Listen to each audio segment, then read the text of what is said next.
ঘুরা ঘুরা নিব না, অসুবিধা ঘুরা নিলে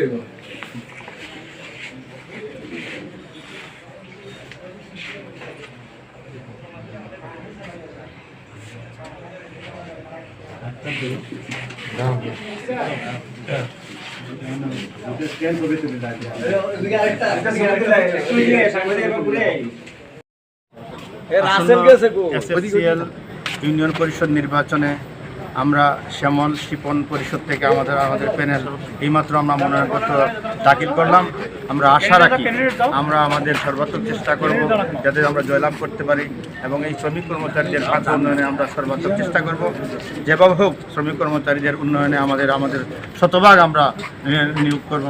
আমাদের এই শ্রমিক কর্মচারীদের কোনো অবস্থাতে ক্ষতিগ্রস্ত না হয় সেই দিকে আমরা চেষ্টা করব এবং সবার সাথে সুসম্পর্ক বজায় রেখে আমরা নির্বাচন করে যাব। সবাইকে ধন্যবাদ জানাচ্ছি, যাতে সবাই আমাদের সাথে সহযোগিতায় থাকেন এবং আমাদের জন্য দোয়া করেন।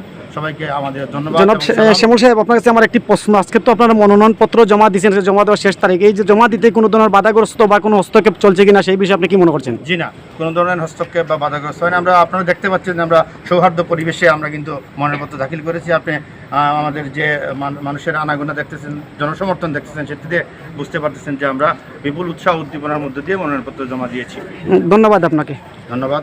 দর্শক, এই মুহূর্তে কিন্তু রয়েছি আমরা যে শাহজালাল সরকারখানার যে আপনারা জানেন শ্রমিক ইউনিয়নের এসএফসিএল শ্রমিক ইউনিয়নের যে নির্বাচন অনুষ্ঠিত, আজকে মনোনয়নপত্র জমা দেওয়ার শেষ তারিখ। সেই তারিখে কিন্তু আজকে এই মুহূর্তে খসরু এবং হারুন প্যানেলের যারা রয়েছেন তারা কিন্তু এই মুহূর্তে যে নির্বাচন কমিশনার রয়েছে ওনার কাছেই কিন্তু তারা মনোনয়নপত্র জমা দিয়েছেন। তা আমরা এই মুহূর্তে কিন্তু কথা বলেছিলাম যে হারুন এবং খসরু প্যানেল যেটা রয়েছে তাদের সাথে আমরা কথা বলেছি। তারা আমাদেরকে জানিয়েছেন যে এই মুহূর্তে কিন্তু তারা আজকে যে মনোনয়নপত্র জমা দেওয়ার শেষ তারিখ, এই মুহূর্তে কিন্তু তারা কিন্তু এই যে প্রধান নির্বাচন কমিশনার যিনি রয়েছেন আখলাক হোসেন চৌধুরীর হাতে কিন্তু এই মুহূর্তে কিন্তু মনোনয়নপত্র জমা দিয়ে আসছেন। এই ছিল আমার হাতে সর্বশেষ। ভালো থাকুন, সুস্থ থাকুন, আল্লাহ হাফিজ।